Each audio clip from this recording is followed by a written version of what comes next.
ลุงดมเล่าเรื่องผีครับ มีคำสอนของคนโบราณที่ว่าผู้ใดก็ตามที่ด่าพ่อด่าแม่กรรมนั่นนักยิ่งกว่าฆ่าคนอีก เพราะพ่อแม่คือผู้ให้กำเนิด เป็นผู้มีพระคุณสูงสุดในชีวิต และเรื่องราวที่ลุงดมสิเล่าต่อไปนี้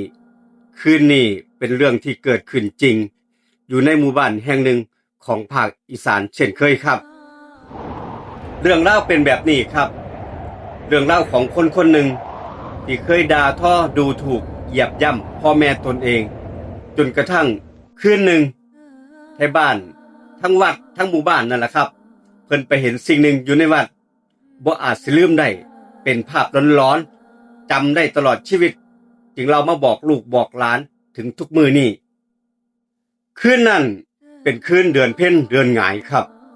เรื่องนี้เกิดขึ้นเมื่อหลาย20ปีที่ผ่านมาในหมู่บ้านน้อยๆแห่งหนึ่งของภาคอีสานหมู่บ้านแห่งนั้นหมู่บ้านชนบทแท้ๆบ้านเรือนส่วนใหญ่ปลูกด้วยไม้ล้อมรอบด้วยทุ่งนาและป่าละเมาะและที่สำคัญที่สุดของหมู่บ้านแห่งนั้นมีวัดประจำหมู่บ้านวัดนั้นตั้งอยู่บ่ไกลจากบ้านคนพอบันไดครับอยู่ตรงท้ายหมู่บ้านนั่นเองวัดแบบอีสานสมัยก่อนสิเงียบสงบร่มรื่นมีต้นไม้ใหญ่ขึ้นปกคลุมเต็มไปเบิดทุกคืนวันพระวันเพ็ญหรือว่า15ค่ำคนเฒ่าคนแก่ในหมู่บ้านทั้งผู้ชายผู้หญิงสิพากันมานอนจำวัดบางคนมาปฏิบัติธรรมบางคนมานั่งสมาธิบางคนก็มานอนรักษาศีลศาลาวัดในสมัยนั้นเป็นศาลาไม้ยกพื้นขึ้นสูงใต้ถุนโล่งๆบ่มีฝาปิดกั้นแต่อย่างใดมีเพียงเสาไม้ต้นใหญ่ขึ้นค้ำอยู่ศาลาหม้องนั้นยามค่ำคืนเสียงจิ้งหรีดห้องเสียงกบเสียงเขียดเสียงลมพัดใบไม้ดังระงมไปทั่ววัดครับบรรยากาศเงียบสงบบางครั้งเหมาะแก่การภาวนานั่งสมาธิแต่บ่มีผู้ใดรู้หรอกว่าหม้องนั้นเหตุการณ์นั้นมันสิเกิดขึ้นอยู่ในวัดแห่งนั้นอยู่ในคืนเดือนเพ็ญคืนนั้นเป็นคืนเดือนหงายเต็มดวงเหตุการณ์ประหลาดเกิดขึ้นอยู่คืนนั้นแหละครับคืนนั้นเป็นคืนวันเพ็ญพระจันทร์เต็มดวงส่องแสงสว่างไปทั่ววัดหลังจากที่ผู้เฒ่าผู้แก่เพิ่นสวดมนต์ทำวัดตอนเย็นเสร็จสิ้นคนเฒ่าคนแก่เพิ่นก็กางมุ้งปูเสื่อเลือกมุมเอาแต่ตามใจชอบตามที่แบบถนัดผู้ใดมักแบบนอนหม้องใดจำหม้องใดไปภาวนาหม้องใดเลือกเอาบนศาลาหม้องนั้นแหละครับศาลาแบบโล่งๆตอนนั้นนอนกันเป็นกลุ่มตามมุมศาลาครับบางคนก็นั่งสมาธิบางคนก็นอนหลับไปเวลาล่วงเลยผ่านไปเรื่อยๆครับจนกระทั่งประมาณตีสองตีสามเห็นสิได้ทุกอย่างในวัดเงียบสนิทตอนนั้นอยู่ๆก็มีลมพัดมาอย่างแห้งดังวูบเลยทีเดียวดังมาลมพัดแห้งหลายช่วงนั้นตอนนั้นบ่แม่นหน้าฝนเพราะว่าหน้าแล้งแท้ๆเป็นเดือนเมษายนนี่แหละครับหน้าร้อนของภาคอีสานแต่ลมกลับพัดแห้งอย่างประหลาดพัดมา1ครั้ง2ครั้ง3ครั้งจนผ่าเสื้อนี่มุ้งนี่ปิวสะบัดไปเลยทีเดียวคนเฒ่าคนแก่หลายคนสะดุ้งตื่นขึ้นมานั่งเบิงเอ๊ะเกิดอีหยังขึ้นลมอีหยังขึ้นมาตอนนี้ลมฝนสิตกบ่แม่นครับลมอีหยังล่ะทุกคนมองหน้ากันลมแบบนี้ลมผิดธรรมชาติเพิ่นว่าแบบนี้ครับต้องมีเหตุเกิดขึ้นแน่นอนขณะที่ทุกคนกำลังงงอยู่กับลมประหลาดนั้นอยู่ๆเสียงหนึ่งก็ดังขึ้นดังวีดเสียงแหลมๆยาวๆเหมือนกับเสียงหวีดเสียงนกหวีดนั่นแหละครับมันเสียงบ่แม่นเสียงคนบ่แม่นเสียงนกเสียงสัตว์อีหยังดังอยู่แบบนั้นเสียงนั้นดังขึ้นมาอีกครั้งหนึ่งดังขึ้นมาเรื่อยๆคนเฒ่าคนแก่เริ่มหันไปมองตามเสียงนั้น อยู่หม่องลานวัดและสิ่งที่พวกเขาเห็นในตอนนั้นเฮ็ดให้หลายคนถึงกับขนลุกไปทั้งตัวเพราะกำลังมีบางสิ่งบางอย่างเดินเข้ามาซ่าตรงลานวัดใต้แสงจันทร์มันเป็นร่างสูงคักสูงกว่าคนธรรมดาหลายเท่าร่างผอมผมยาวมีขาสองขามือสองข้างคือคนแต่หัวของมันบ่แม่นคน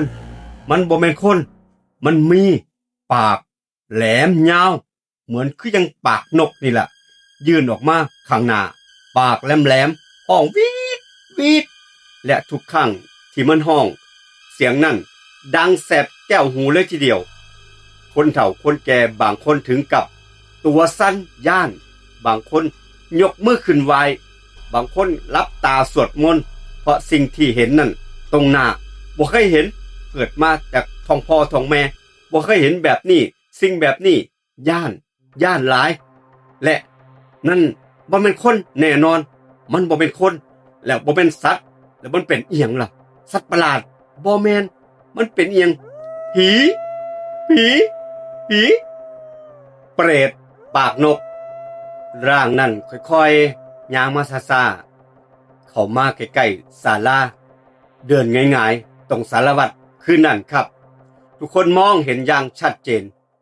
มองเห็นแบบย่างขึ้นมาเข้ามาเรื่อยๆเข้ามาใกล้ๆปากของมันยาวคักแหลมเหมือนกับสิทิ่มเอียงได้นั่นแหละครับปากยาวๆคืออย่างนกปากพางนั่นแหละลำคอยาวตัวสูงโยงผอมจนเหมือนเห็นโครงกระดูกมันเงยหน้าขึ้นซ่าๆแล้วห้องอีกครั้งหนึ่งเสียงห้องของมันดังวีดเสียงดังไปทั่วลานวัดบางคนถึงกับห้องให้ผู้เฒ่าผู้แก่ย่าน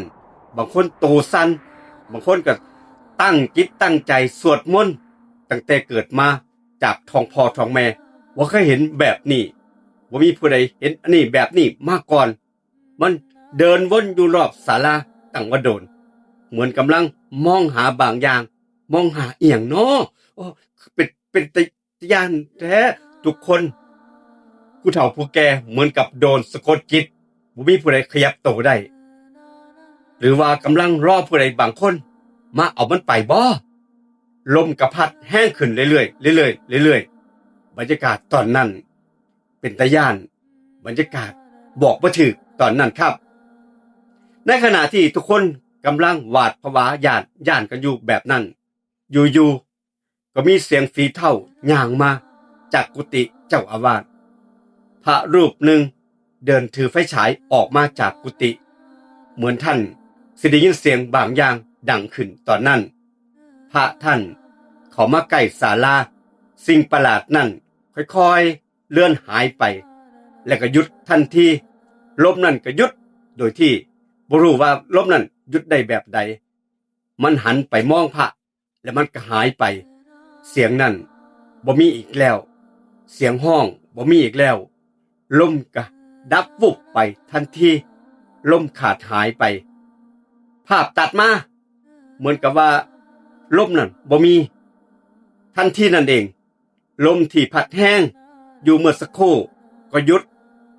ยาลาวกับปาฏิหาริย์เกิดขึ้นได้จังใดทั้งวัดกับไม่เงียบสนิทบรรยากาศตอนนั้นเหมือนบ่มีผู้ใด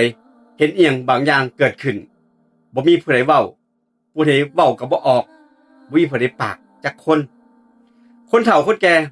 เริ่มลุกขึ้นตอนนั้นได้สติแล้วเล่าเหตุการณ์ให้พระฟังพระท่านก็นิ่งอยู่พักหนึ่งก่อนสิเว้าขึ้นว่าอาตมาหูแล้วว่ามันเป็นอีหยังทุกคนเงียบฟังอาตมาเว้าเด้อพระ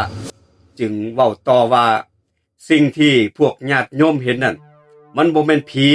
บ่แม่นเปรตอีหยังดอกเขาบอกว่ามันเป็นคนที่บ่ทันได้ตายนี่ล่ะวิญญาณออกมาเอิ้นเปรตคนเป็นนี่ล่ะมันบ่แม่นเปรตที่ตายไปแล้วมันคือเปรตคนเป็นหลายคนถึงกับหน้าซีดพระจึงอธิบายว่าในหมู่บ้านเฮานี่มีคนหนึ่งที่มักด่าพ่อด่าแม่ดูถูก เหยียบยามพ่อแม่เจ้าของแม้แต่ตอนนี้เขาบ่ทันได้ตายแต่เขาวิญญาณเขาออกมาเป็นเปรตมาอยู่ในวัดเพื่อสิมาให้พวกเขานี่แหละสวดมนต์แผ่ส่วนเมตตาไปให้เขาจะได้หลุดพ้นจากคำสาปนี่ที่เขาด่าพ่อด่าแม่อยู่ตอนนี้ล่ะเขาด่าพ่อด่าแม่ยังตะคอกพ่อแม่อีกและไล่พ่อแม่ออกจากบ้าน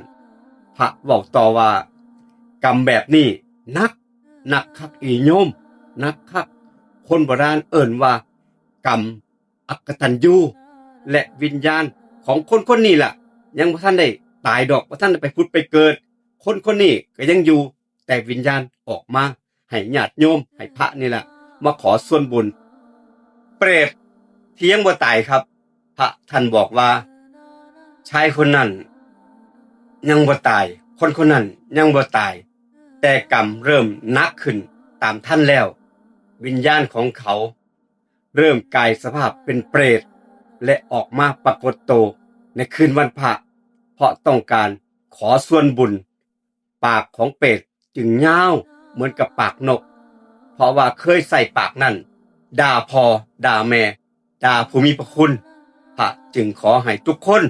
ซอยกันแผ่เมตตาไปให้เด้อโยมเด้อญาติโยมอุทิศส่วนกุศลส่วนบุญที่เฮาเฮ็ดอยู่นี่ล่ะคืนนั้นทุกคนพากันสวดมนต์แผ่เมตตาให้กับวิญญาณดวงนั้นได้บ่โดนครับหลังจากนั้นได้บ่โดนชายคนนั้นก็ป่วยหนักและเสียชีวิตในเวลาต่อมาตั้งแต่มื้อนั้นเป็นต้นมาบ่มีผู้ใดเห็นเปรตตนนั้นอีกเลยและเรื่องเล่าที่เล่ามานี่ยังคงเล่าต่อกันสืบต่อกันมาหลายสิบปีเพื่อเตือนให้ลูกให้หลานได้หูว่าอย่าด่าพ่อด่าแม่อย่าอกตัญญูเพราะกรรมแบบนี้หนักที่สุดบางคนอาจต้องกลายเป็นเปรตปากนกอย่างที่ไทบ้านเพิ่นเห็นในคืนนี้เล่าโดยลุงดมเล่าเรื่องผีห้องบันทึกเสียงรถทัวร์และคอดฝากทุกท่านปักคอมเมนต์มาใต้วิดีโอคลิปนี้หากเจอเรื่องเล่าแบบนี้หรือว่าเคยเห็นมาเว้าสู่กันฟังอย่าเก็บไว้ห้องบันทึกเสียงรถทัวร์และคอดลุงดมเล่าเรื่องผีลาไปก่อนครับคลิปนี้เจอกันอีพีหน้าคลิปหน้าครับสวัสดีครับ